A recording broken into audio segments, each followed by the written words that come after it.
Chapter 1. Billy's Story. Family Life. My brother Tony is stupid, but he likes good music. I listen to his records before school when he and my dad are out on the picket line. My grandmother, we call her Nan, likes the music too. I play the music and she sits in bed and sings. Sometimes we dance around the room. She's nearly 80 and she can't walk far. But she lifts her arms up in the air and tries to stand on one leg like a ballet dancer. Dad and Tony don't like it when she dances. They think it's stupid. But I want her to dance and sing all day. This morning I made her breakfast and danced into her room. "Hey, Nan, it's the dancing waiter," I said. But she wasn't there. I ran out of the door. My dad will kill me if I lose Nan. I raced up the road shouting, "Nan! Nan!" Where was she? Was she on her way down to the sea? You can see the sea from our house and she goes there sometimes. But little Allison, one of the neighbor's children, pointed up the street. Suddenly I knew Nan was in the field under the railway bridge. She often goes there. Nobody knows why. Maybe she played there when she was a child. "Nan!" I shouted. She turned and looked at me. I pushed through the long, wet grass. Poor Nan, she was wet and frightened. "I don't know where I am," she said. "Don't you want your eggs?" I said. "You're new," she said. "Nan, it's Billy. Billy." 3 vans stopped near the railway bridge and lots of policemen climbed out. They frightened me. Nan looked at them. "What are they?" she said. "Police, Nan. It's the police." "I hate them," she shouted. She waved her arms at them. Some of them looked at us, but they didn't come down. "Have they come for us, Billy?" she whispered. She knows about the police. She knows that they're not on our side. "Not us, Nan. They're not interested in us." "Is it Jackie? Is it Tony?" she asked. I didn't answer. I took her arm and we walked home. The next day, I was playing a song on the piano and thinking about Mum. Tony was eating and Dad was washing the dishes. Nan was sitting on her bed singing. Mum died 2 years ago. I don't think anyone remembers her except me. I miss her. I miss her every day. I miss her when I'm walking through the house. I miss her when I'm playing the piano. I have a letter from my mum. She wrote it for my 18th birthday, but I opened it early. "Dear Billy, can you hear? Can you hear my mum's voice? Listen. Dear Billy, I didn't see you grow up. I missed you crying and laughing. I missed you shouting. But please know that I was always with you. I always will be. I am very proud of you. I am proud that you are my son. I love you very much." I keep the letter in a box under my bed. I read it when nobody is in the room. Tony and I sleep in the same bedroom, and one night I read the letter to him. I wanted him to remember my mum with me and him together, but he didn't want to. "Don't you miss her?" I asked him. "Oh, be quiet," he said angrily. Then he went to sleep. I was playing the piano and thinking about Mum.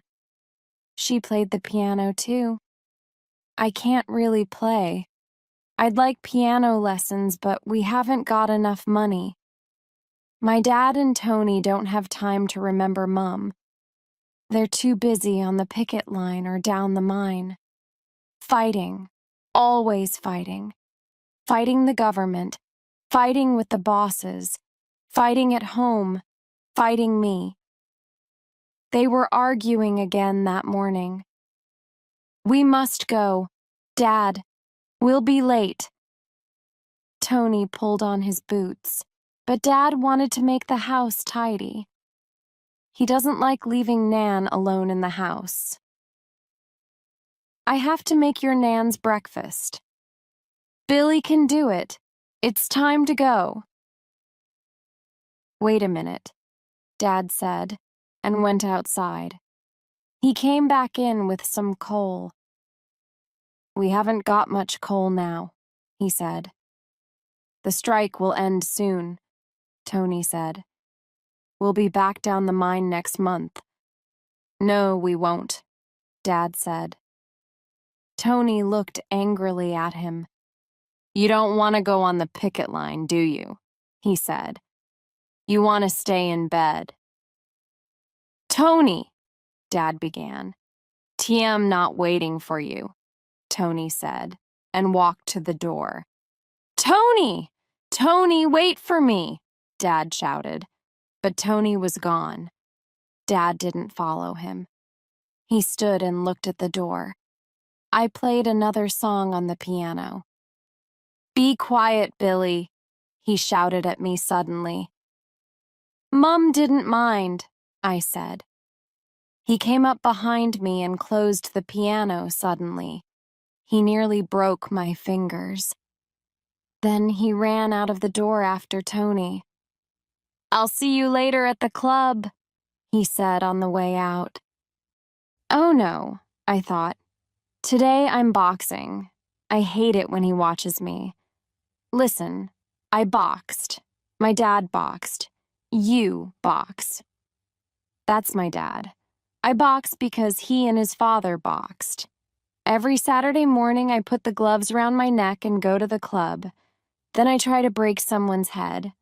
Boxing is okay, but I have my own ideas about it and they don't like that. They think boxing is about hitting people hard. They think it's about your hands, but it's not. It's about your feet. Don't move! George, my boxing teacher, shouts. Hit him, stop moving, stop and fight. He doesn't understand. The other person gets tired if I dance round them. Then I can hit them. But George can't wait. Nobody can wait. Chapter 2. Jackie's Story. The Boxing Club. I worry about Billy. I try to be a good father, but every boy needs a mother, and Billy's not an ordinary boy. We're fighting now, for our future and for our town. It's a fight for my job and for Tony's job, but is it a fight for Billy? I know it's different. Our Billy will never go down the mine and bring Lip the coal. Everything has changed. My dad was on strike in the 1930s, but then the miners were important. Everybody needed coal. Coal ran the factories, lit the streets and the houses, and drove ships across the water. Now people don't need coal because they've got oil and gas. And coal from Argentina is cheaper than English coal. The government doesn't like us. The head of the government, Margaret Thatcher, wants to close the country down. She's already closed half the factories. Now she's closing the mines.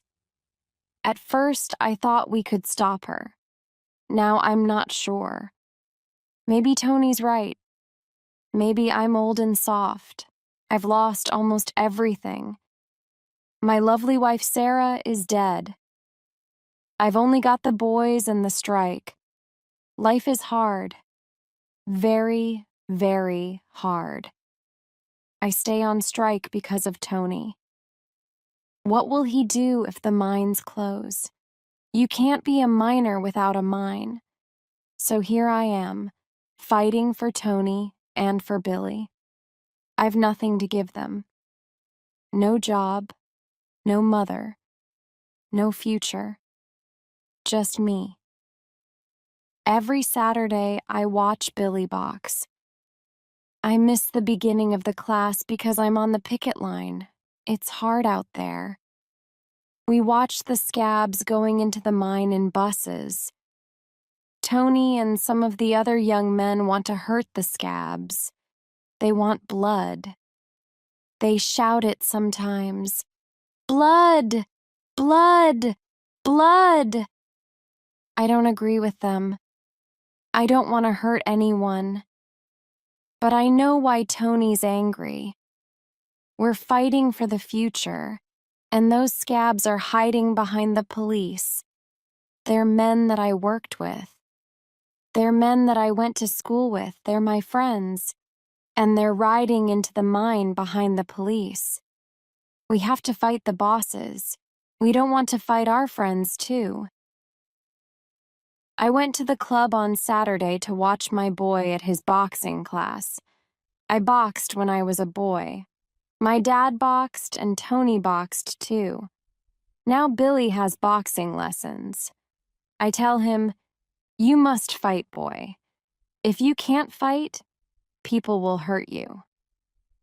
There was a ballet class in the hall. It was full of little girls in pink dresses jumping up and down, up and down. "Bottoms out!" called the ballet teacher. Ballet and boxing in the same place. I laughed. Put the little girls in boxing gloves and the boys in those pink shoes, I thought. That will be funny. Billy was in the boxing ring with another boy. "Hit him, Billy!" I shouted. Billy's getting better. He moves his feet well. "You move well," I said. "But hit him too."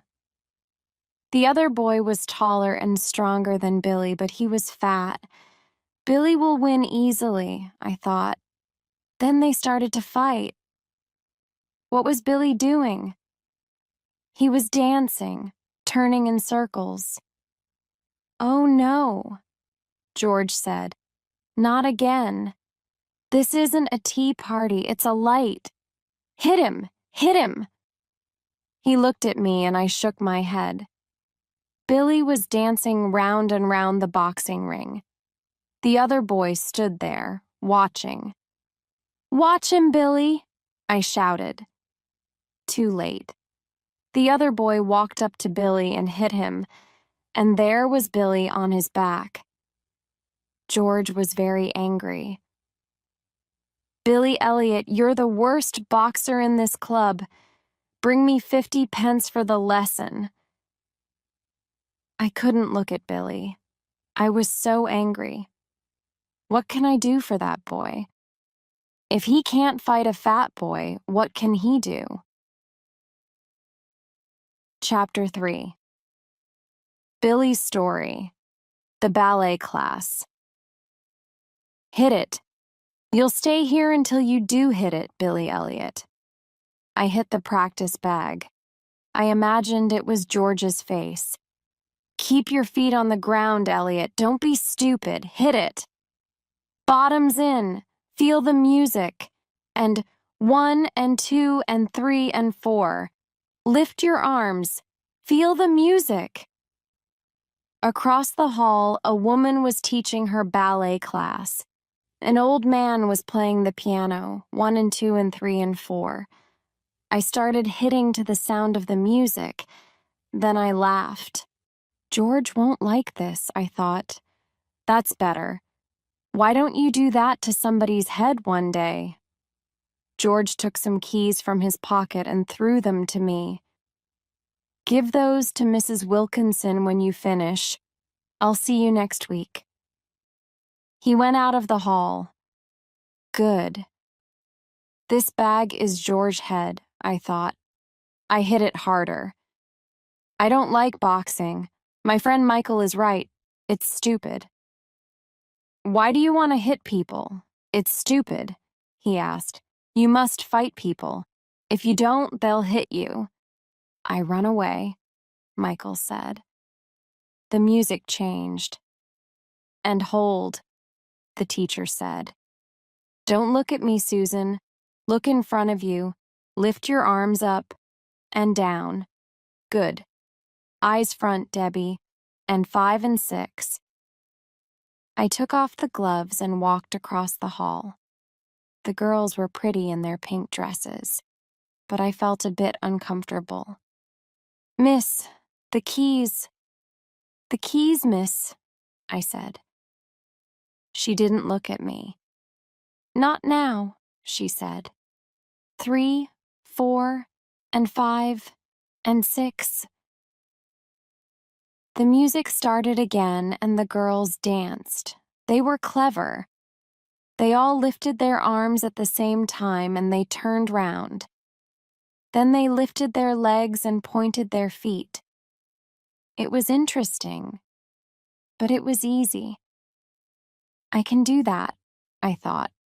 I lifted my foot. See? Easy.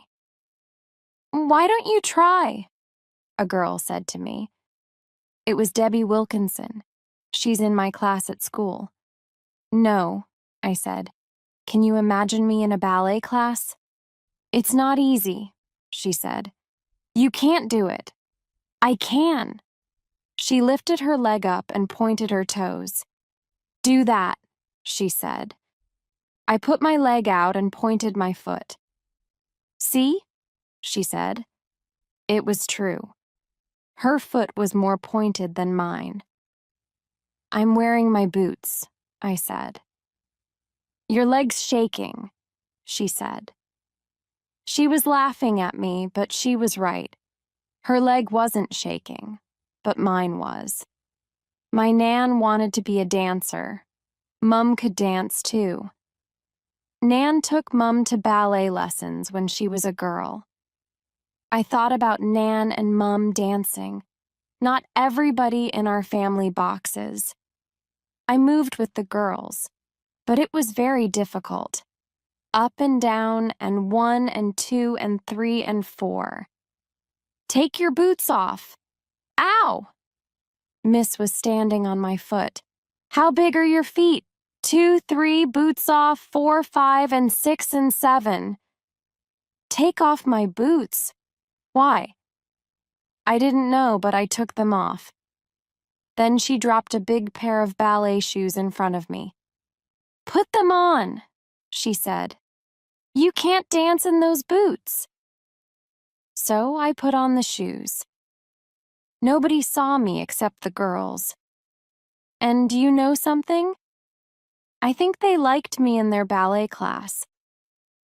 Mrs. Wilkinson was a good teacher. We moved up and down, up and down. We pointed our arms in front and our legs behind us, and she looked at me. Nice straight leg, she said. It was easier with the shoes, but not very easy. You try it. Stand for a minute on one leg with your arms in front of you, you'll see. It's hard. She didn't say anything, but she thought I was good. Later, when I was walking home, she stopped her car next to me. Debbie was in the back seat. I didn't know she was Miss's daughter. Give me 50 pence, Miss said. Why? For the ballet class. Bring it next week. I have to go to boxing, Miss. But you're no good at boxing, Debbie said. Be quiet, Debbie. Mrs. Wilkinson looked at me. Didn't you enjoy the ballet class? I didn't say anything. Okay, she said and drove away. Debbie made a funny face through the back window. She was right. I enjoyed the class. I ran and jumped down the road. The music filled my head. Next day, every part of my body hurt. I thought about ballet every day. 1 and 2 and up and down. It's interesting, but it's stupid too. My dad and Tony will laugh at me. You can't dance in a coal mine. Not everyone thinks ballet is stupid. Some of the girls say I was brave. But then they told the boys, and the boys laughed at me. It's not important. The boys at school always laugh at me. One day, Debbie followed me home after school. Lots of boys dance ballet, she said. Only gay boys, I told her. Not all of them are gay, she said. We were at the top of the hill. We could see the mine with a lot of miners and policemen around it. There were thousands of people. A police van drove past us, and I saw the faces of the police inside. I go boxing on Saturdays, I said. Okay, she said, and turned away. She lives on the other side of the town. Big houses, big gardens, posh people. She walked away. I looked down at the mine where the miners were shouting at the police. It was a war. Earlier today, I told Michael about the ballet and showed him some of the moves. All the boys were running across the school field during the sports lesson. Michael and I hate running, so we went down to the railway line. We hide there sometimes. We sat and talked for 10 minutes, then I showed him some ballet moves. Put your leg out, I said. Arm out. 1, 2. He looked at me and smiled. Eyes to the front, I told him. I showed Hint all the moves. Do you know something? I'm much better than him. You've had lessons? He said. 1 lesson, I told him. Will you go to the class again?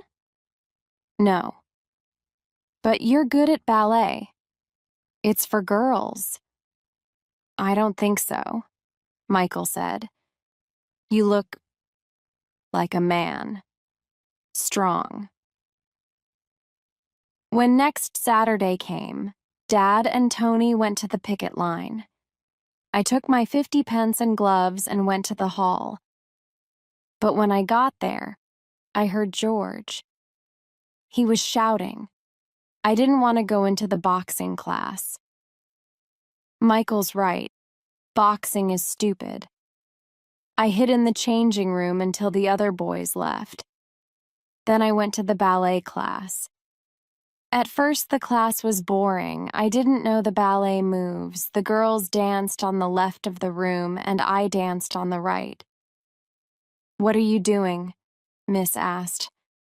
I don't know what to do, miss. Follow the others. Go to the back of the room and watch. 2, 3, 1, 2, 3. I tried, but it wasn't much fun. I wanted to leave. Then Miss showed me the spin. I've seen people spin on TV. They move very fast, then they suddenly stop.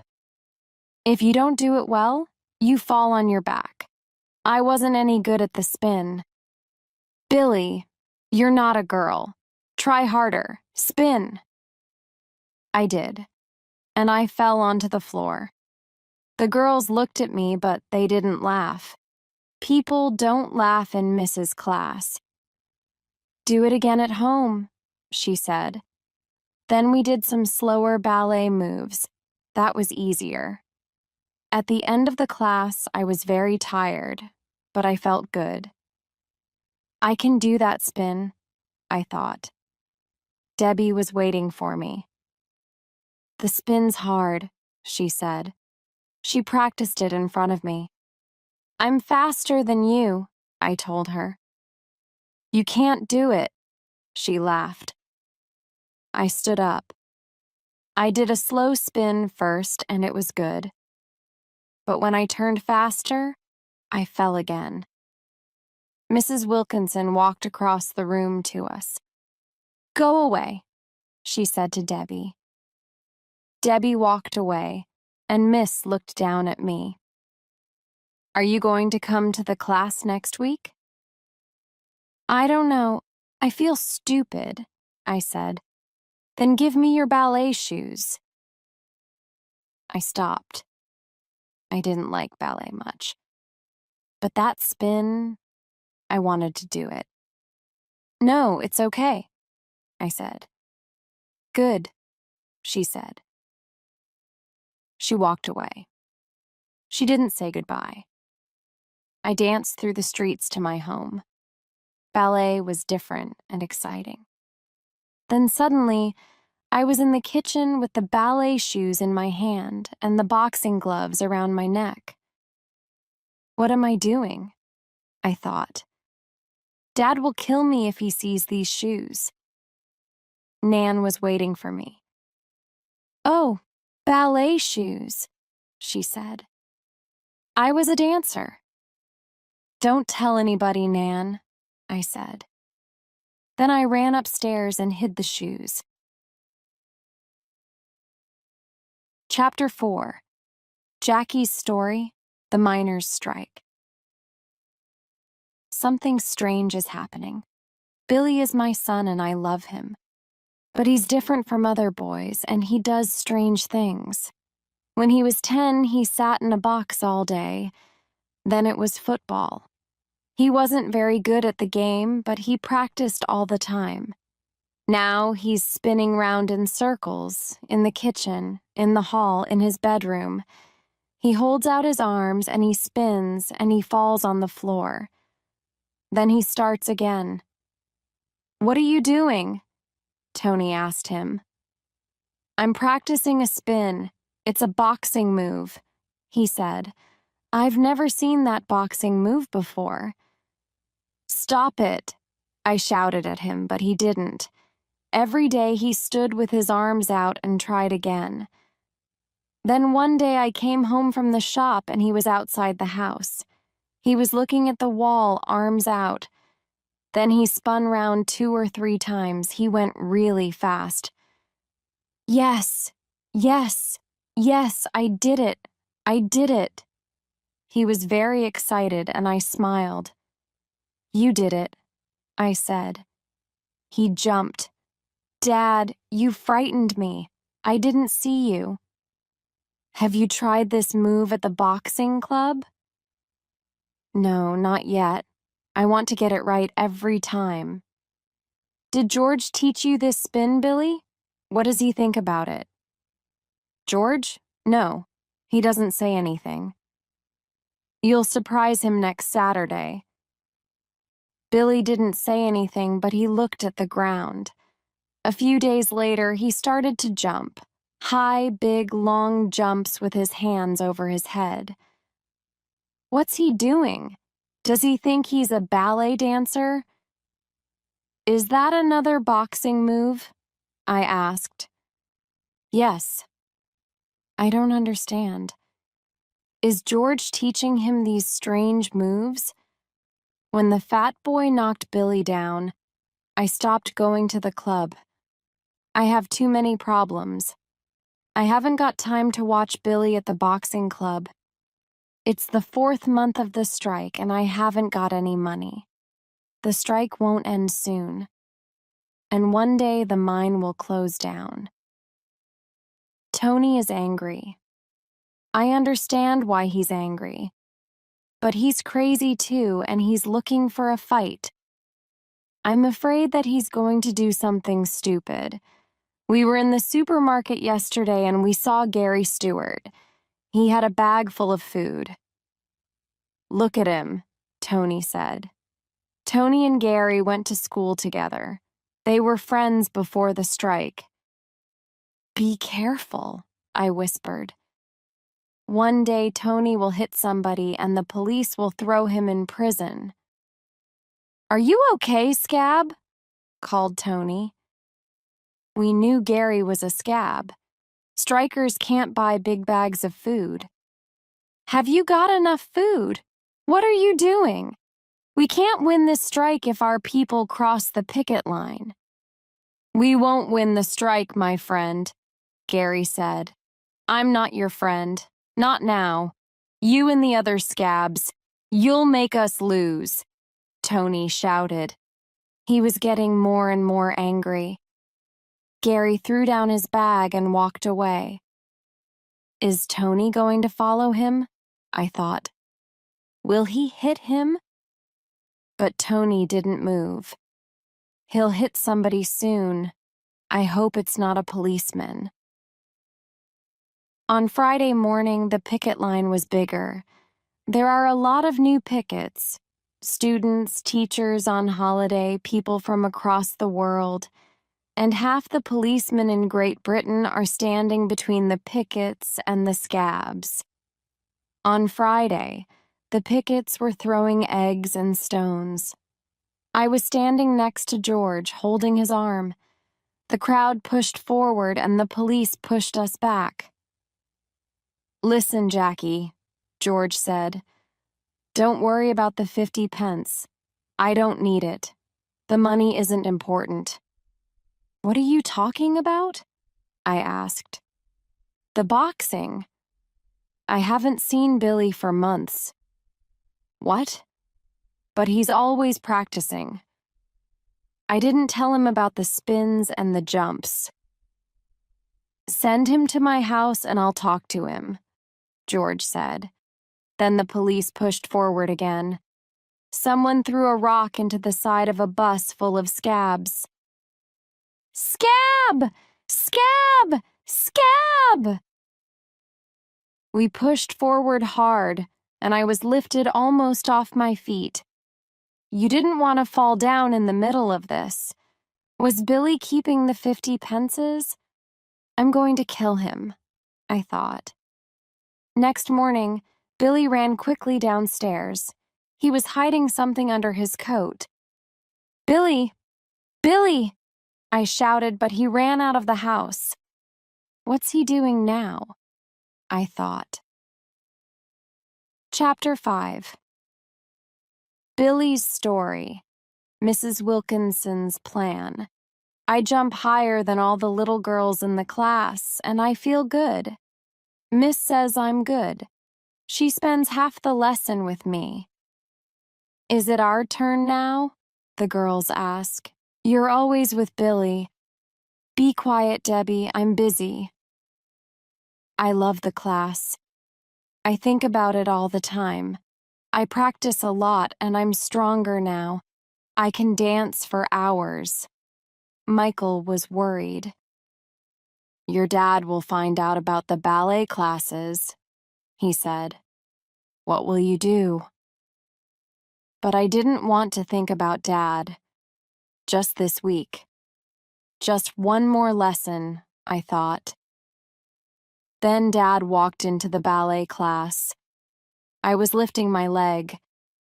I looked up and Dad was standing in the door. I stopped. He's going to kill me, I thought. Miss was still teaching. "Up 2, 3, like a princess, Debbie. 1, 2, 3. Why aren't you dancing?" she asked me.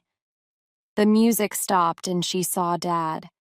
His face was red. "You, out! Now!" he shouted at me. I watched Miss out of the corner of my eye. She's going to fight him, I thought. I don't want to fight. "Please, Miss, don't," I whispered. Then I went out of the hall. I wanted to hide. Dad followed me out. He took my arm and pulled me home. He didn't say anything, and I was very frightened. In the kitchen, he pointed at a chair next to the table. Then he sat down opposite me. He didn't speak for a long time. "Ballet," he said finally. "What's wrong with ballet?" I said. "It's okay."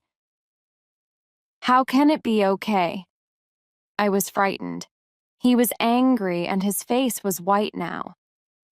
"I went to ballet classes," Nan said. She was sitting near the window, watching us. "It's okay for your Nan. For girls, Billy, not for boys. Boys play football or they box." "What's wrong with dancing?" I asked again. But I knew. Ballet isn't for boys and strong, hard men. Ballet isn't for minors who strike for their friends. People in our town don't dance ballet. Well, maybe I don't want to be a minor. Maybe I'm different. Forget about ballet, son, and forget about boxing, Dad said. I've worked hard for those 50 pences. You can stay at home with Nan. I wanted to be a dancer, Nan said. Be quiet, Dad shouted at her. I jumped up. I hate you, I screamed at him. Then I ran out of the room. He shouted at me, but I didn't stop. Tears were running down my face. I want to dance, I thought. It's the only thing I can do well. And Dad wants to stop me. I ran down to the beach. It was a windy day. I listened to the sea and I felt calmer. I was on the posh side of town now. Rich people live there, people who are better than us. Miss lives there. I went to her house and knocked on the door. The door opened and Miss stood in front of me. Oh, it's you, she said. I said, he doesn't know I'm here. He'll kill me. Has he stopped you coming to classes? He doesn't understand, Miss, I said. I didn't want to say anything bad about my dad to her. She didn't like him. But he was my dad. She turned back into the house. Debbie, she shouted. It's Billy. Come and talk to him.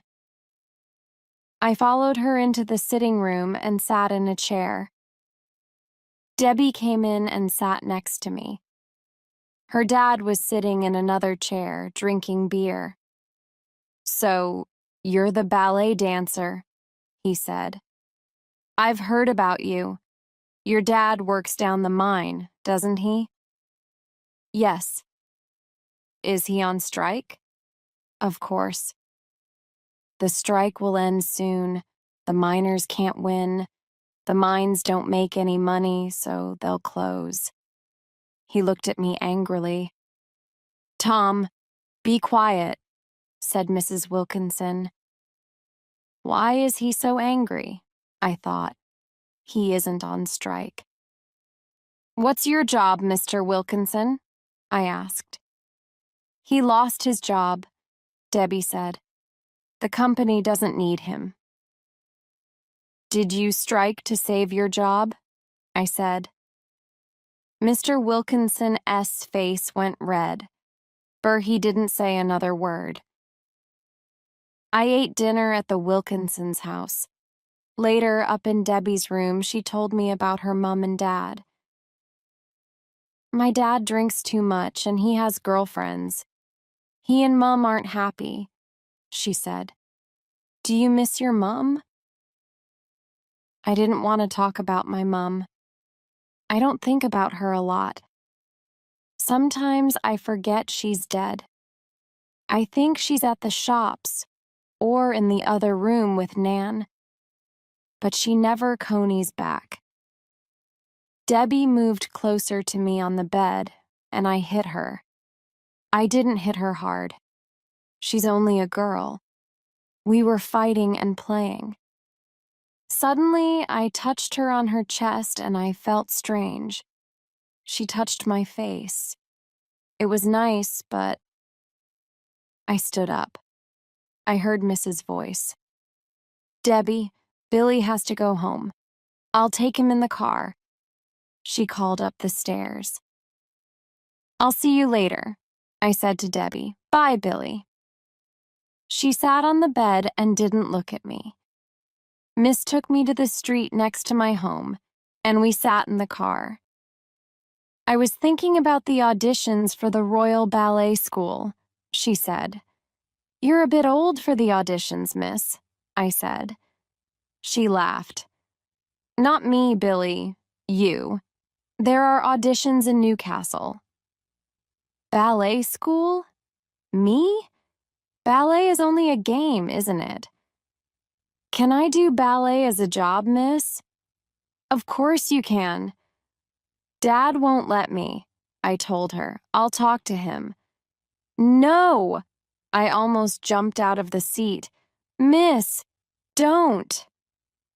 She was quiet for a minute, then she spoke again.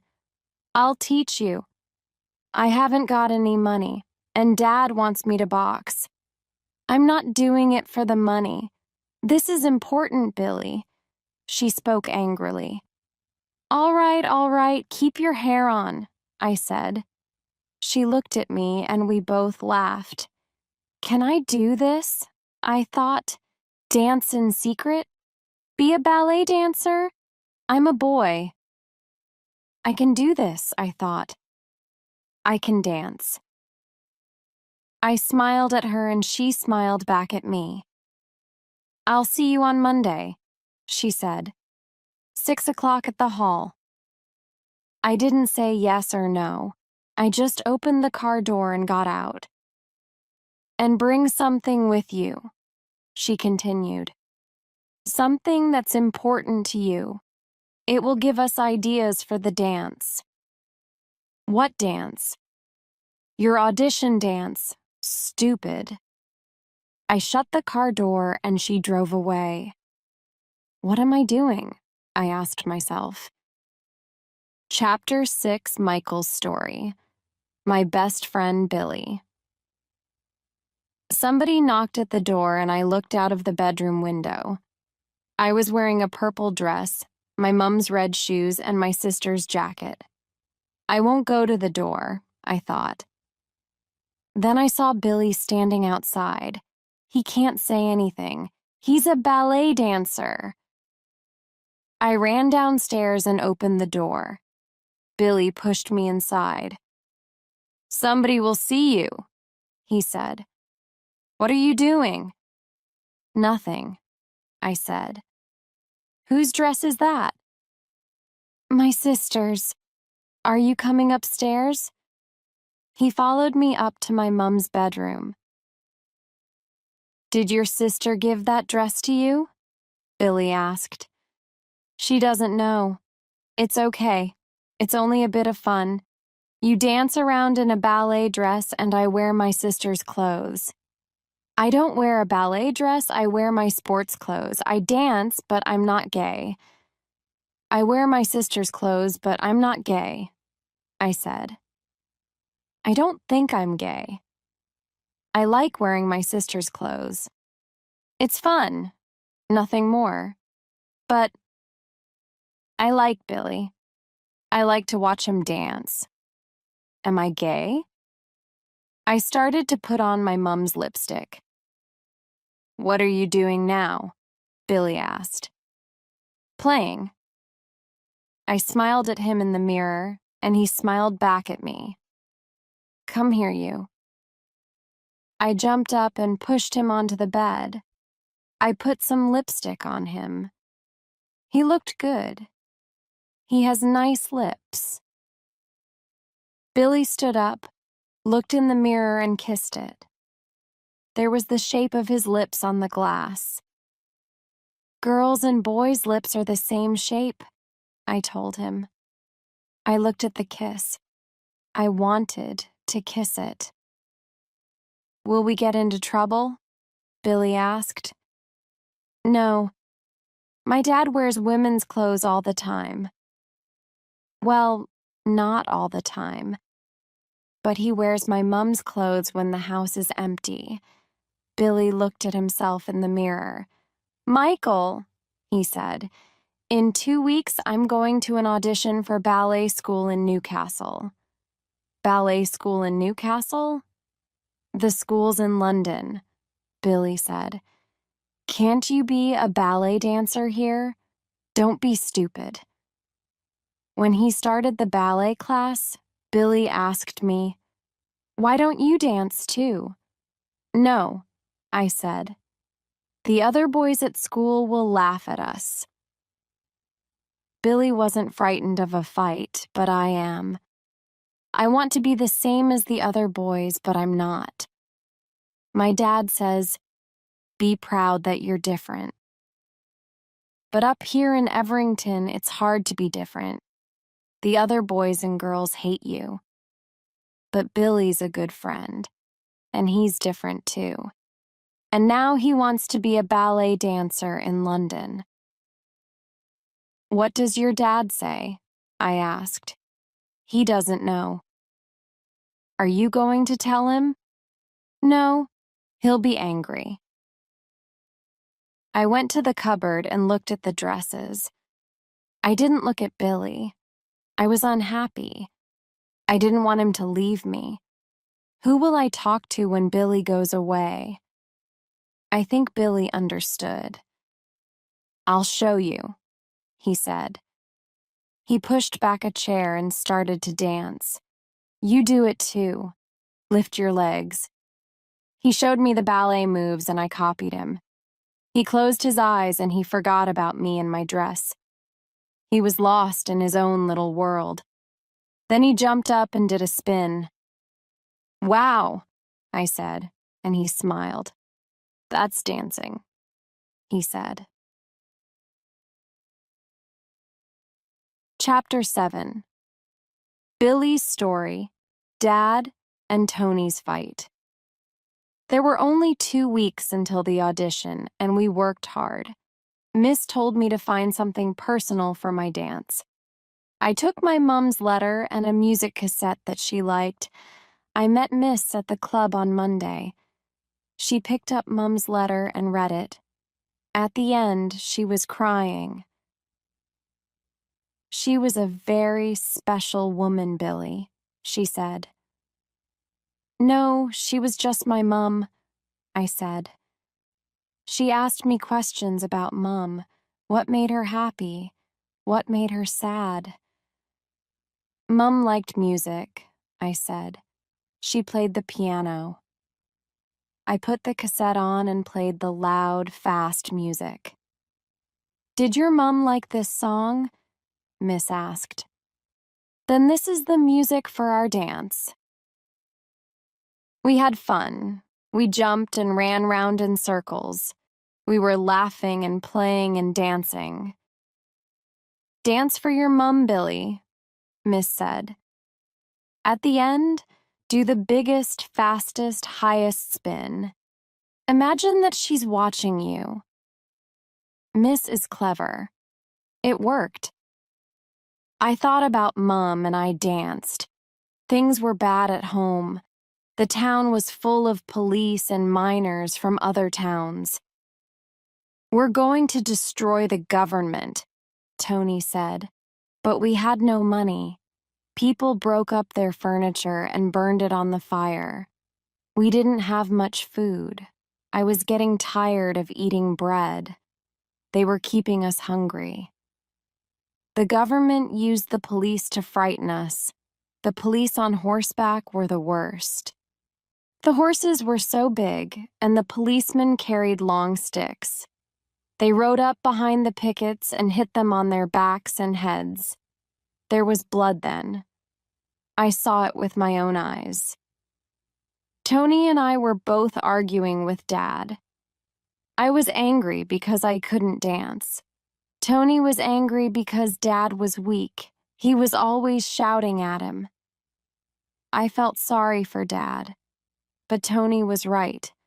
Dad was a silly old man, and he couldn't move out of the past. A week before the audition, I woke up in the middle of the night. Tony was getting out of bed. What are you doing? What time is it? I asked. Be quiet, he told me. Go back to sleep.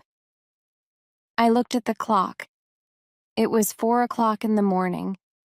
He walked quietly out of the bedroom. A few minutes later, the shouting started downstairs. I got up to have a look. Dad was standing in front of the back door. Tony was in front of him, white as a sheet. He had a big hammer in his hand. Get out of my way. Open the door, Tony said. He was very angry. Put the hammer down. Get out of my way. Tony suddenly ran up to Dad and waved the hammer. Is he going to hit him? I thought. No, I shouted, but they didn't even look at me. You don't want to fight, Tony shouted. That's your problem. You're finished, aren't you? Mum died and now you're a stupid old man. Get out of my way. He tried to push Dad away from the door, but Dad suddenly hit Tony on the side of the face. Tony fell down onto the floor. "Stop it, stop it!" I screamed. Dad looked at me. His face was white and his eyes were wet with tears. "What are you looking at?" he shouted. He was very angry and I was frightened. Tony stood up. He pushed Dad away and ran out of the door. "You're not trying, Billy. Do it again," Miss was shouting at me. I was dancing but thinking about Dad and Tony. "I can't." "Do it again. Do it again now." Her face was close to mine. "No." "What?" She stepped back. "What did you say?" "No," I said again. I hated her because she was shouting at me. I ran into the changing room. She thought ballet was so important, but it wasn't. I thought about the fight again. That hammer. Tony almost hit my dad with a hammer. And Dad hitting Tony in the face. I wanted my mum. She could stop Dad and Tony fighting, I thought. When she died, everything went wrong. The door to the changing room opened. "Billy, I know you're here," Miss said. "I'm sorry." "Sorry," she says. "What good is that?" "I'm finished with her. I jumped out at her. It's okay for you. You're not going to the audition." "I know," she said. She looked frightened. I was bigger than her. "You don't know anything," I said. "You want me to dance. Why?" "Because people think you're a good teacher. You don't have a real dancing school, just a group of children in this old hall. You shout at me because your life's no good." She hit me hard across the face. It hurt, and I was surprised. I put my hand up to my face. Then she held her arms out to me. "Billy, love," she said.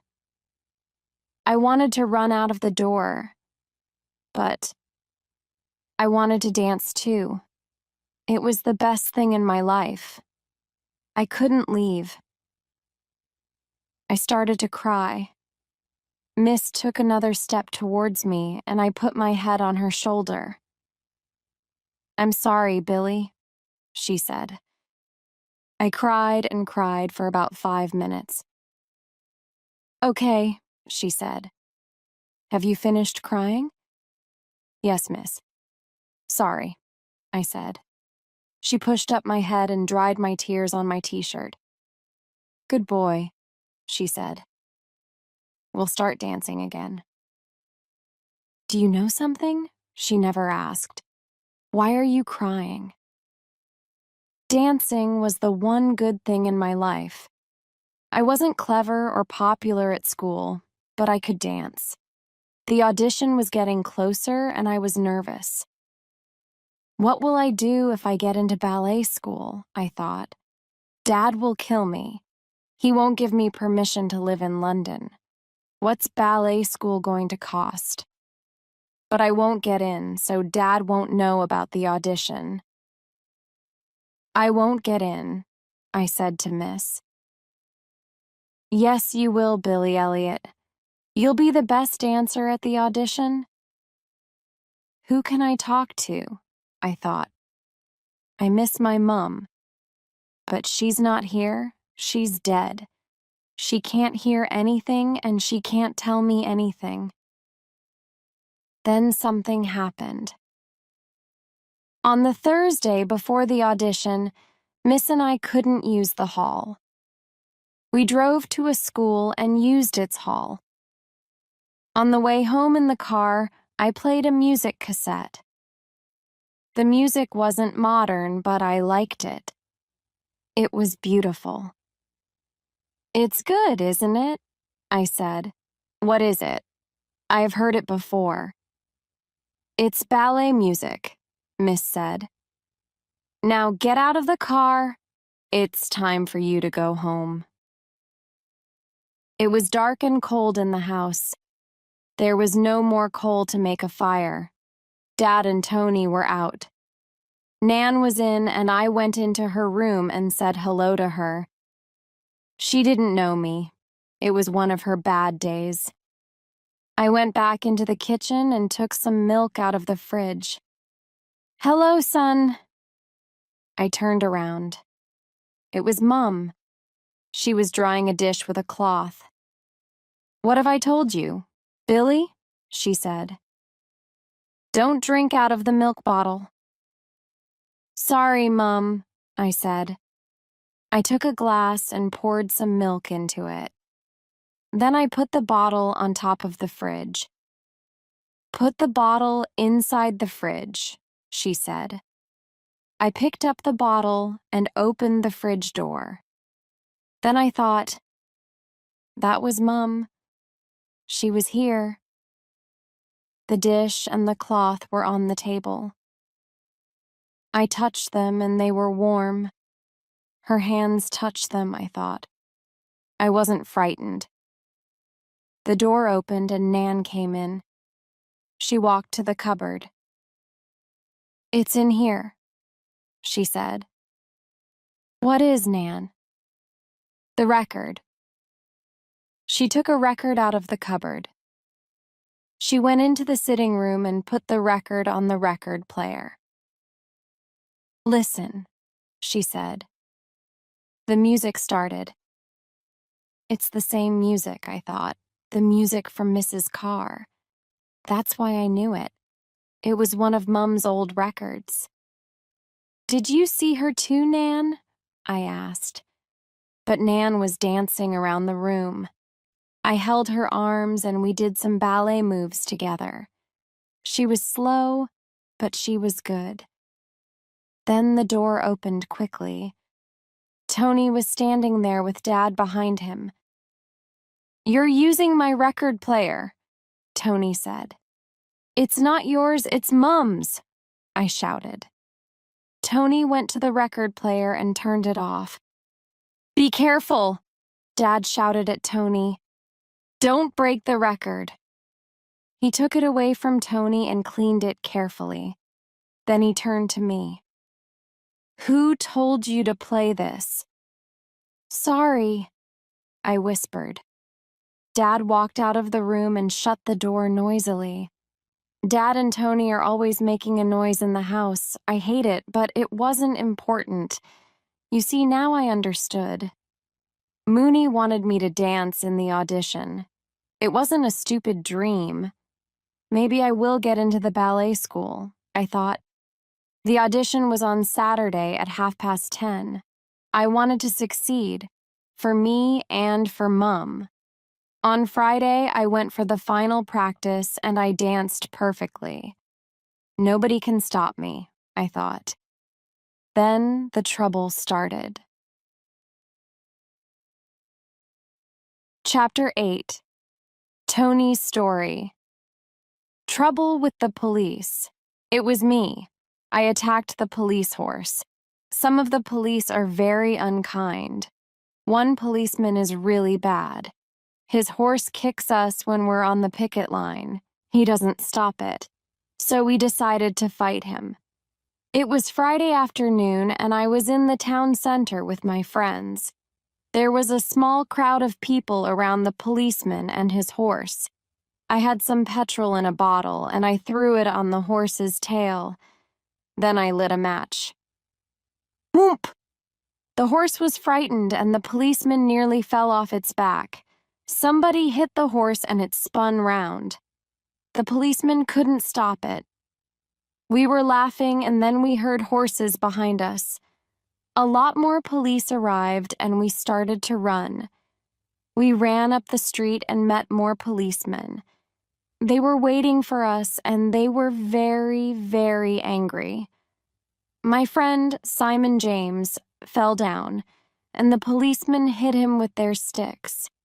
I ran through Jeff and Alice Thompson's house and into the street at the back. It was washing day, and the street was full of washing lines. There were wet clothes and sheets hanging from them.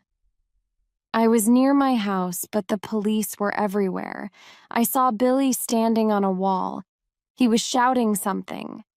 Then hundreds of police and horses came towards me. "Tony, Tony, not that way!" Billy shouted. I tried to run, but there was a wet sheet in front of me. I stopped for a second and then I fell. I heard the police coming.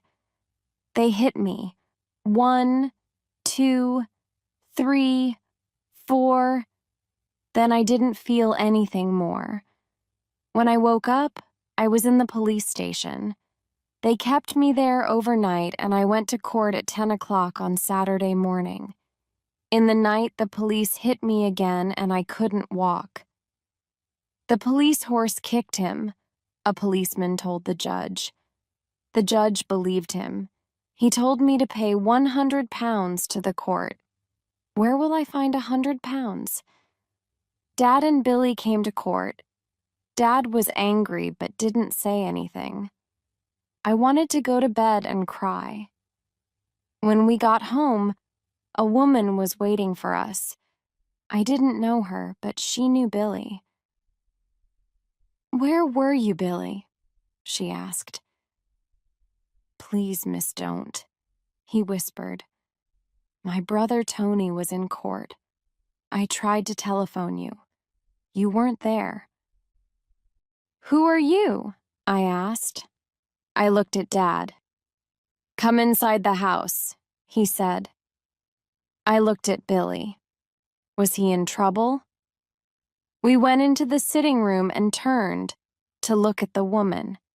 She crossed her arms. "I know this is difficult for you," she began, "but Billy missed an important audition today." "What?" I said. "Audition? For what?" "For the Royal Ballet School." Was she serious? The police hit me and the court wants 100 pounds. And she was angry because Billy missed an audition for the Royal Ballet School. "Are you joking?"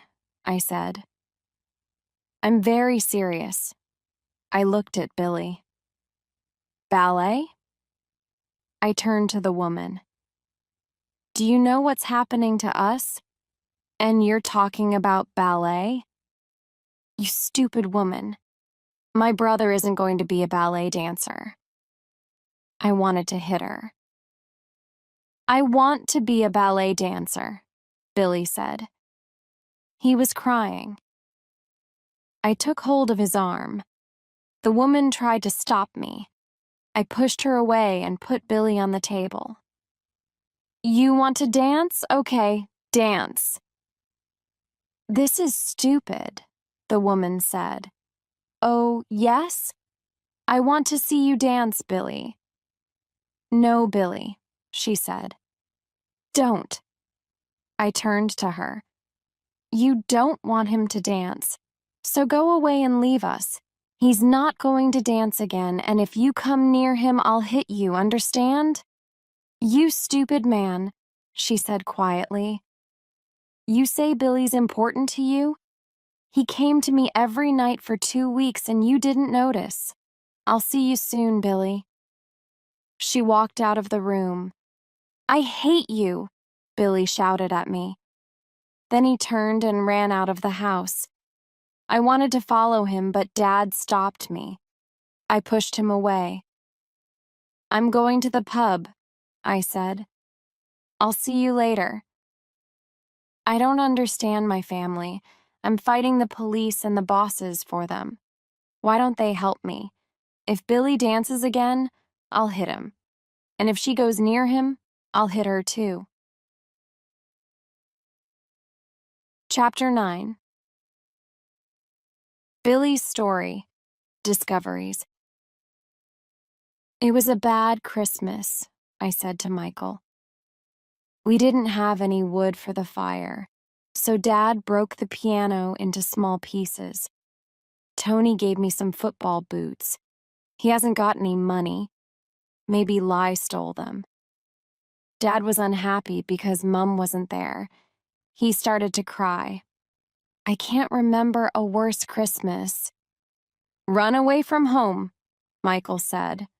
Join a dance group. Don't be stupid. We didn't have anything to do. The piano was gone and the house was cold. So we went outside and built a snowman. I didn't have any gloves. My hands hurt, they're so cold. Give me your hands, Michael said. He put them under his jacket. I touched his skin. It was warm, but Michael was looking at me. What are you doing? I said. Nothing, I'm warming your hands. Are my hands cold on your skin? I asked him. I like it. I thought for a minute. Are you gay? I asked him. Suddenly, we both laughed. Of course he's gay. It was funny. He kissed me very quickly. I like ballet, but I'm not gay, I said. You won't tell anyone, will you? No, I said. We stood there for another minute. I like Michael. He's my best friend. Suddenly, I had an idea. Come with me, I said. I took his arm and pulled him towards the hall. Inside, I found one of the ballet skirts that the girls wear. I gave it to Michael. You're the girl, I said to him. No, I'm not, he said. I'm gay, but I'm not a girl. For the dance, I said. We stood in the boxing ring and I showed him some ballet moves. 2nd and down, and 1 and 2. You're not bad for a gay boy. I danced away from him. My eyes were closed and I was in another world. Michael couldn't follow me there. I was dancing alone and I was really happy. Then, finally, I stopped. I stood opposite Michael and held his hands. He looked into my eyes. It was part of the dance. It wasn't important. Then I heard a noise and it was my dad.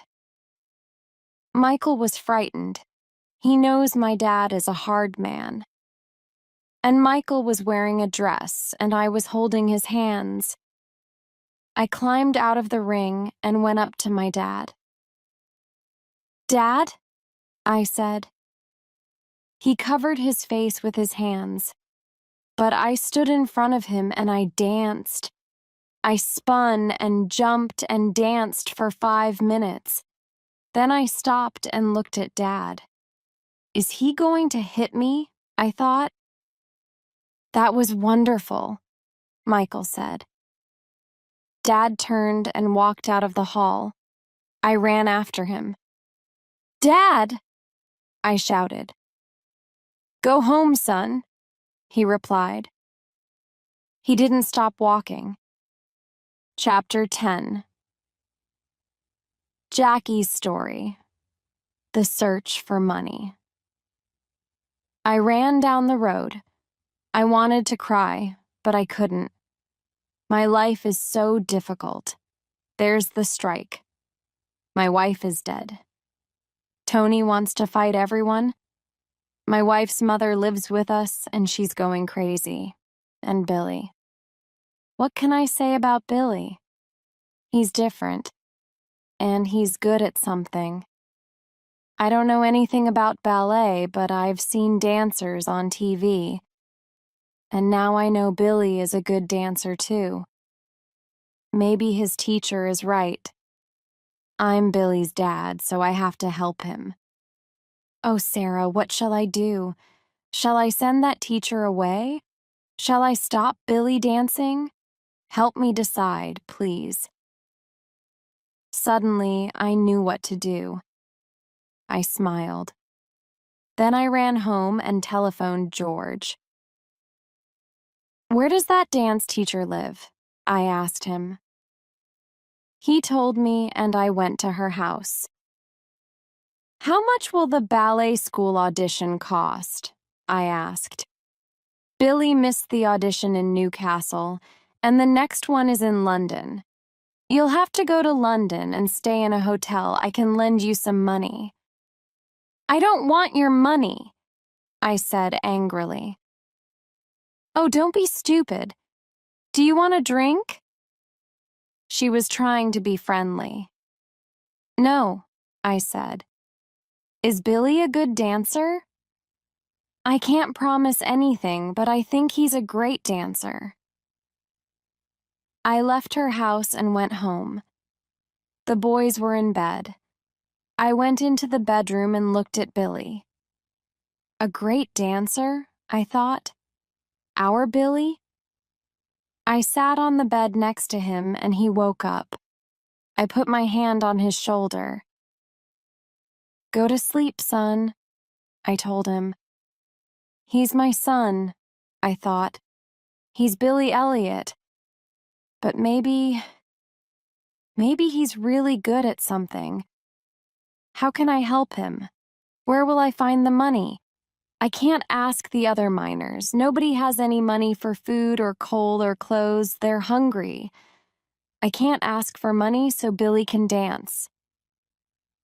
I went upstairs to my bedroom and found Sarah's wedding ring. I'm going to sell this, I thought. If I get £100, I can take Billy to London. I don't want to sell Sarah's ring, but I have to.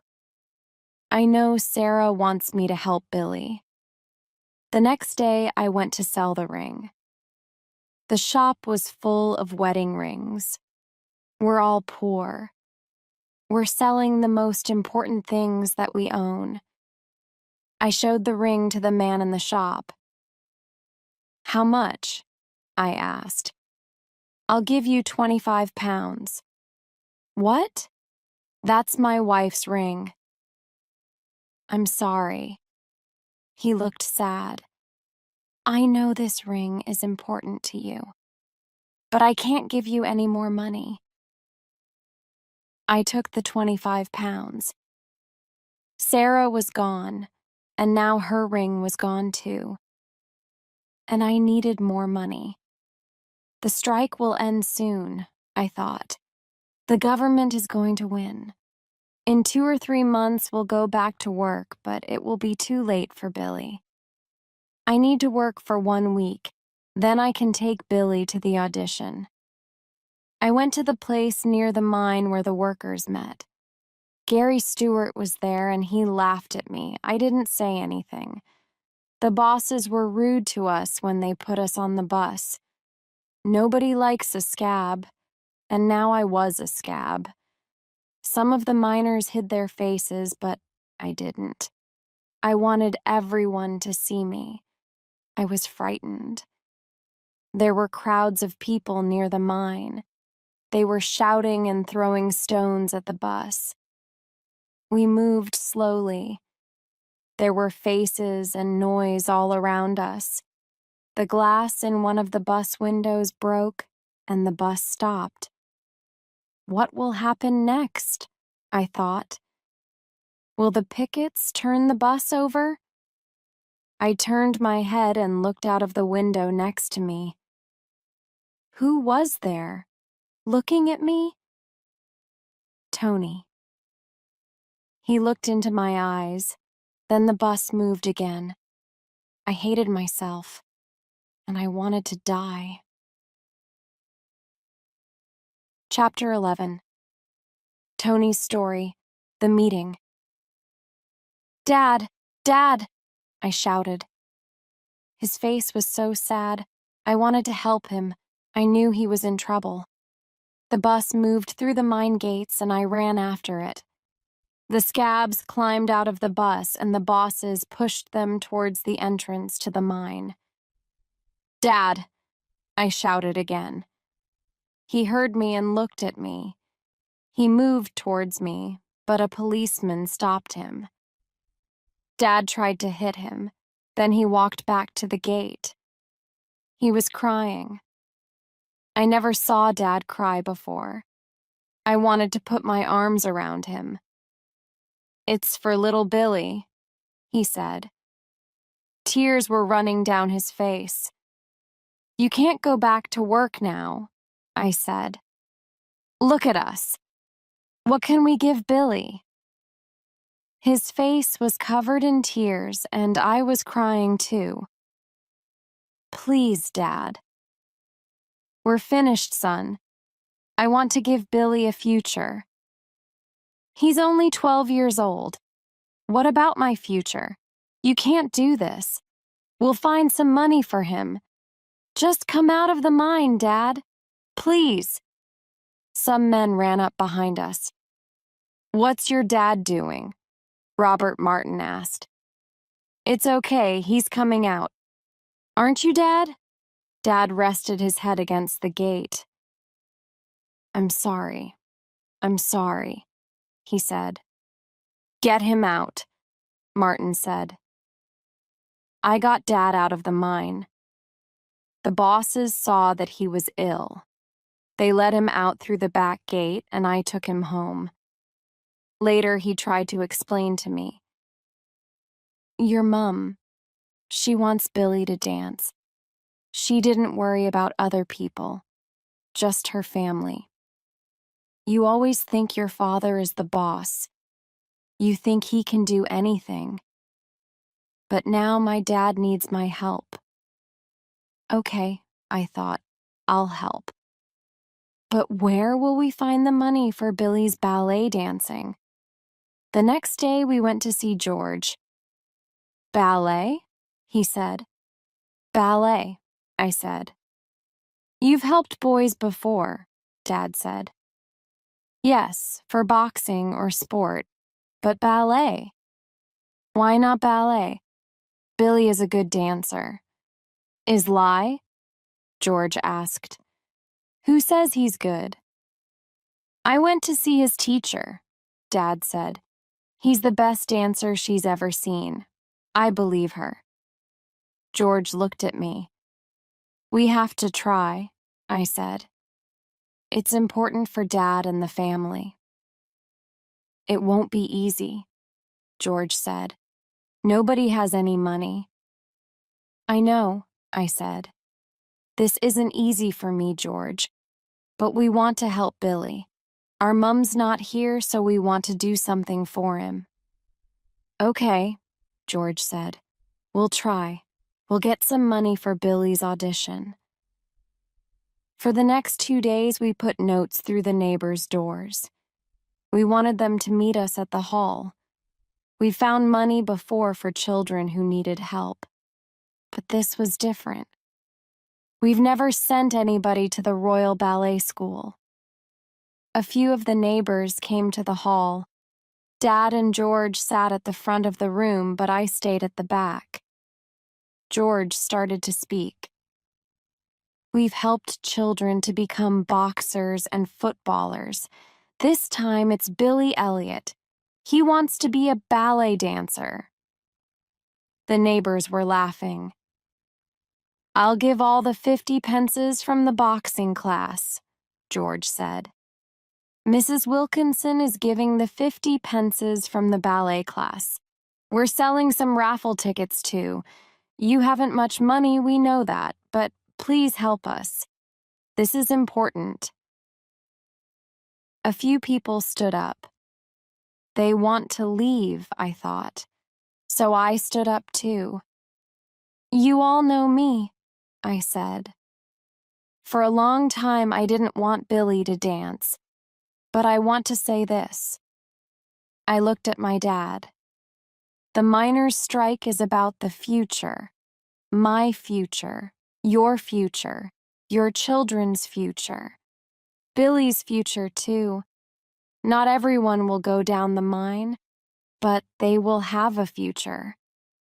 Billy's dance teacher says that he's an excellent dancer. Excellent. You know that our mum is dead, but Sight wants him to dance. We need your help. I looked at Dad. His eyes were wet with tears. George showed you the raffle tickets, I said to the crowd. You can't leave here without buying one. If you do, I'll fight you outside the hall." Everybody laughed. Then they walked to the front of the room and bought their raffle tickets from George. Dad pushed through the crowd and walked up to me. He looked at me and smiled. Then he put his arms round me and we stood in the middle of the room. We were both crying. A strike can destroy some families. It can bring other families together. Can you believe it? Dad and I are friends because of ballet dancing. Chapter 12. Billy's Story, The Audition. 1 minute everybody thought I was strange. Then they wanted to give me money. Dad was looking for things to sell. Even Tony was selling raffle tickets. We needed money for bus tickets to London, for food and a hotel. Then we were on the bus to London. It was very exciting. "Is London a nice place, Dad?" I asked. "I don't know, I've never been there." "You've never been to London, but it's the capital city." "There are no mines in London," he said. "Don't you think about anything except mines?" I thought my dad knew everything, but he doesn't. I'm only 12 years old, and I'm going to London. He's 45 and he's never traveled south of Durham. The journey took a long time. At first, I didn't like London. There were lots of houses, bigger than the houses in Everington, more and more streets, and bigger buildings. Our hotel wasn't very good. Dad didn't like our breakfast. I couldn't eat any food because I was so frightened. "Aren't you going to eat your egg?" Dad asked me. "You must eat something. You need food in your stomach today." "I can't," I said. But I ate some bread. We went on the bus to the ballet school. I stood at the bottom of the steps and looked up at the big old building. I felt sick.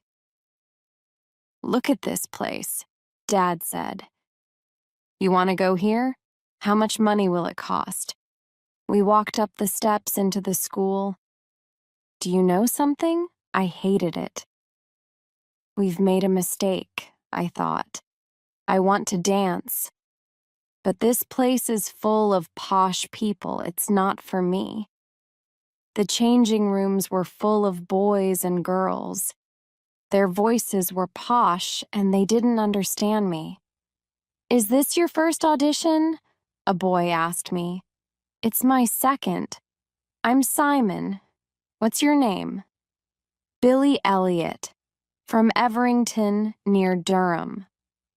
"Durham? Isn't there a big church in Durham?" "I don't know. I haven't visited Durham."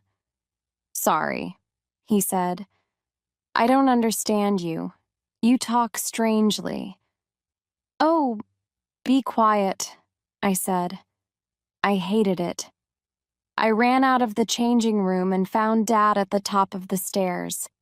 Dad, I don't want to do the audition, please." I didn't finish the sentence. Dad took my shoulder and spun me round. "Go back in there," he shouted. He pushed me back into the changing room and closed the door. Soon after that, the audition started. There were 5 teachers silting at the front of the room. "And you are—" "Billy Elliot, from Everington." "Ah, yes. Now, Billy, please start dancing." They watched me and talked quietly. They didn't speak to me again. I felt stupid. You can't dance when you feel stupid. At home, in front of Miss, I can dance. But not here, in this room. These people didn't want me. Then it was time for the audition dance. The music started, and I knew it was the wrong music for the ballet school. It was too modern, too fast. I stood in front of the teachers and didn't move. Then I heard Mrs. voice in my ear. "Dance, Billy! You're in front of these people, so dance!" So I danced. There wasn't much time because the music was finishing. But I danced. Then I looked up at the teachers. "Thank you, Billy. You can go now." I ran out of the room. I was very frightened. Dad found all that money and I couldn't dance. I wanted to cry. I went into the changing room and saw that boy, Simon. "Are you okay?" He came up to me. "Don't cry, it's only an audition. You can come back next year." Then the stupid boy came and sat next to me. He put his arm round my shoulder. "Go away!" I shouted. "You'll be okay." I hit him in the mouth and he fell on the floor. George will be proud of me, I thought. The teachers ran into the changing room. Blood was coming out of Simon's nose and mouth. They won't let me into the school now, I thought. They called Dad and me into the room and talked to us. "Mr. Elliot, the students in this school do not fight," one of the teachers said. "Do you understand?" "Yes," Dad and I said at the same time. "This fight is very serious. Does anyone want to say anything?" He looked at the other teachers. "I have a few questions," one man said. "Billy, why are you interested in ballet?" "I don't know," I said. "What do you like best about ballet?" "The dancing." "He dances all the time," Dad said. "Every night after school." "Do you like ballet, Mr. Elliot?" another teacher asked. "I don't know a lot about it," Dad said. "Students at this school work very hard, both in their dancing and their schoolwork. Do you want Billy to dance?" Dad looked at me, then at the teachers. "Oh, yes," he said. "Oh, yes." And that was almost the end of the audition. "How do you feel when you dance?" they asked me. How can I explain to them, I thought. They come from a different world from my dad and me. "I don't know," I said. "When I dance, my body is full of fire. I forget everything." Then Dad and I went home. Chapter 13. Jackie's Story. The Letter. The trip to London was bad, from beginning to end. It cost a lot of money. Everybody tried to help, but they couldn't give enough. 10 pences and 50 pences and 2 pences, nothing more. One day somebody knocked at the door. Tony wasn't at home. I opened the door and saw Gary Stewart, Tony's old friend from school. The man we saw in the supermarket. The scab. I took him into the sitting room. He didn't sit down, but stood in the middle of the floor. "I want to help Billy," he said. He took an envelope out of his pocket and put it on the table. "There's the money," he said. "Billy needs a future." I looked at the envelope. "I can't accept that, Gary," I said. "It's not for you, it's for Billy," he said. "Accept it for him." He turned and quickly left the room. I heard him open the front door. Then he stopped and came back into the room. "Nobody knows about the money, Jackie," he said. "I won't tell anyone. I won't tell my wife. You don't need to tell anyone. He left the house and I sat down. I looked at the envelope. Then I opened it and counted the money. 50 pounds. I can't hide this money from Tony, I thought. He won't want it. I'll call it scab money, dirty money. But I'm going to accept it. So Billy and I went to London. Poor little Billy. The audition was bad. The other children at the school had everything. Rich parents, good homes, good schools. Billy didn't have anything. Then he hit that boy. When we got home, I felt angry and sad. I tried to go back into the mine during the strike. I took Gary's money and I sold my wife's wedding ring, and then we went to London with its big houses and posh people. In Everington, we've got our jobs in lime mines and a hard life. And now the government is taking our jobs away from us. We've got nothing. Tony and Nan were waiting at home. We did okay, I told them, but they saw Billy's face. They knew he was unhappy. I'll make some dinner, I said. It's okay, Dad, Billy said. I'm tired. I'll go upstairs and lie on the bed. Later, I heard him. The sad little boy was crying. He can't win against all those posh people. That evening, I thought about Billy again. We're not going to slop, I thought. He'll try the audition again next year. If he wants to go to ballet school, then he will. I thought about the teachers at the audition. When Billy talked about dancing, they listened to him. His words were important. Maybe the teachers weren't bad people. When we left, one of them spoke to me. "Good luck with the strike, Mr. Elliot," he said. "I hope you win." Even in a posh ballet school, some people want to help us. It was a long time before we heard from the ballet school. We waited 1 week, then another week, and then the letter came. Nan took it from the postman. "Post!" she shouted. She knew the letter was from the ballet school. She gave it to me. "Open it now," said Tony. "I can't," I said. "It's Billy's letter. He'll open it when he gets back from school." I put the letter on the table, and it stayed there all day. I picked it up and put it down again. Later, Nan and Tony picked it up. Then our neighbors came into the kitchen and looked at the letter. George arrived to look at the letter. It was getting dirty, so Nan put it in her pocket. Then she forgot about it. "Where's the letter?"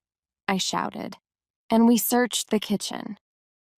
Half an hour later, Nan found it. It was very dirty because she keeps bits of bread and butter in her pocket. Billy came home from school at 4 o'clock. Tony, Nan, and I were waiting for him. This was an important day for the family. The door opened and there was Billy.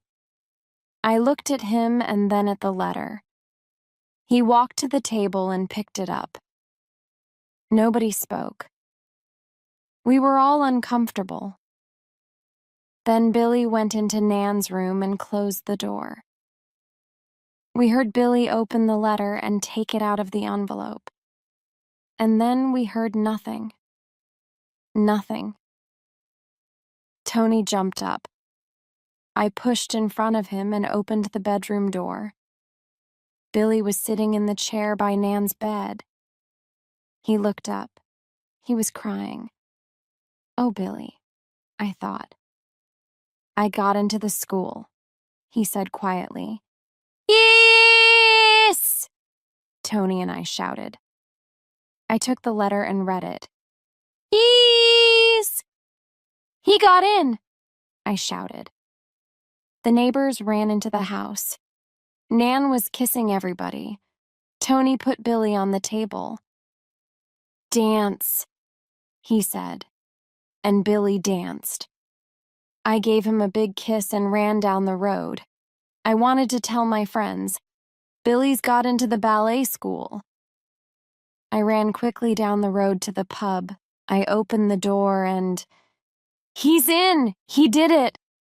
The men in the pub were silent. Don't you know, Jackie? Somebody said. The strike has ended. We're going back to work on Monday. The bosses won. We didn't have a big party for Billy. Everybody was thinking about the end of the strike. We lost. I can work again now. I can pay for the ballet school, I thought. That happened a few years ago. We lost and the government won. And slowly, the mines closed. Here in Everington, we were quite lucky. Our mine stayed open longer than most of the other mines. But it's closed now. Our lives continue in the town, but everything is different. I'm an old man. I'm happy to stop working down the mine. But Tony can't find another job. We lost the mines. We lost that future, but we won another future for Billy. And that's important, isn't it? Chapter 14. Billy's story. Goodbye to Everington. 1 and 2 and 3 and 4 and up and hold. Miss saw me and walked across the room. Billy. I'm going to London today, miss. I know. Debbie told me. I'll miss you, miss. No, you won't. I will, miss. Go and find out about life, Billy, she said. Forge about me and this place. Good luck, Billy. She gave me a tired smile and turned back to the girls. Okay, heads up, bottoms out. I don't understand, I thought. She taught me for a long time. Isn't she pleased for me? I don't know. I'll never understand, miss. I've said goodbye to a lot of people. At school, all the pupils met in the ball and the head teacher made a speech. We're very proud of Billy. We're happy that the school helped him. Helped me? Nobody at school helped me to dance. It was my family and Miss Wilkinson and the neighbors who found the money for me. They helped me. I went to the church with Dad. I wanted to say goodbye to Mum. Your mum is very proud of you, Dad said.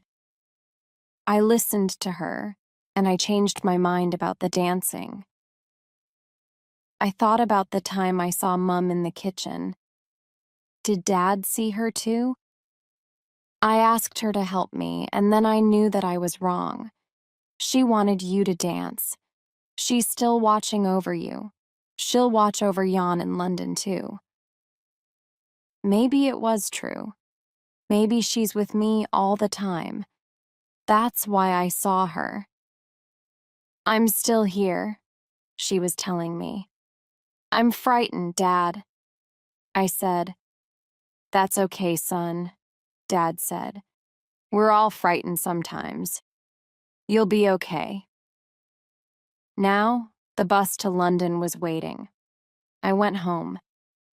Dad and Tony picked up my bags. Nan was sitting at the table watching me. How much does she understand? I asked myself. I don't know. I kissed her, and she put her arms round me. We'll miss the bus, Dad said. Nan put something in my hand. It was a 5-pound note.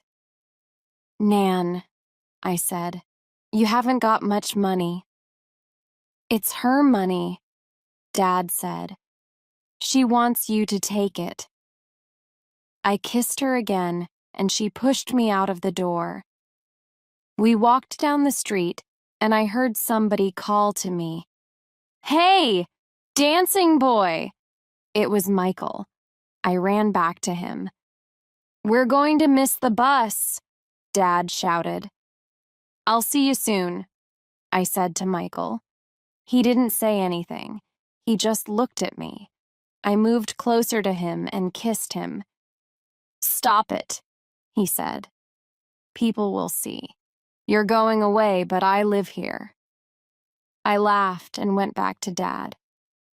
We ran to the bus. The driver jumped out and took my bag. I got on the bus and sat at the back. Dad and Tony stood in the street outside.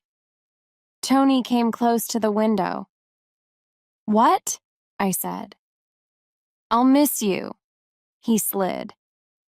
He didn't want the bus passengers to hear him. "What?"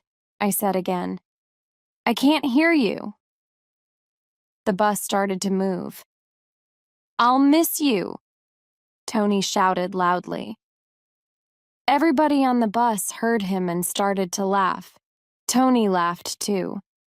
"I'll kill you," he shouted. The people on the bus were laughing. Dad was laughing and Tony was laughing and I was laughing. Then the bus went round the corner and they were gone. Chapter 15. Jackie's story, Billy Elliot, Dancer. I'm sitting in a big theater in London. Tony is here. He's wearing an old jacket and jeans. "I'm a minor," he says. "I want everyone to know. These theater seats cost more than £100, but we didn't pay any money. Outside, above the entrance to the theater, there is a big sign. It says, 'The Royal Ballet Company, Billy Elliot.' I speak to one of the workers in the theater. 'Please tell Billy Elliot that his family are here.' I always tell Billy that we're here. Tonight is very important. This is Billy's first time as the main dancer in the Royal Ballet Company. Mrs. Wilkinson was right about him." "Look," Tony whispers. He points at the man sitting next to him. The man is wearing a purple hat and lipstick. "What?" I asked. "Dad, it's Michael Caffrey, remember?" "Michael? Is that you? What are you doing here?" "I can't miss this ballet," Michael says. "He's gay," Tony whispers. I always knew he was gay. Michael reaches over and shakes my hand. "Are you very proud of Billy, Mr. Elliot?" he asks. He speaks like a Londoner now. "I am." "You put Billy here in this theater," says Michael. "That's true. I took a lot of coal out of the ground so Billy can dance. My father and his father and their work in the mines built this theater. Coal helped to build everything in this country. The coal is still there in the ground.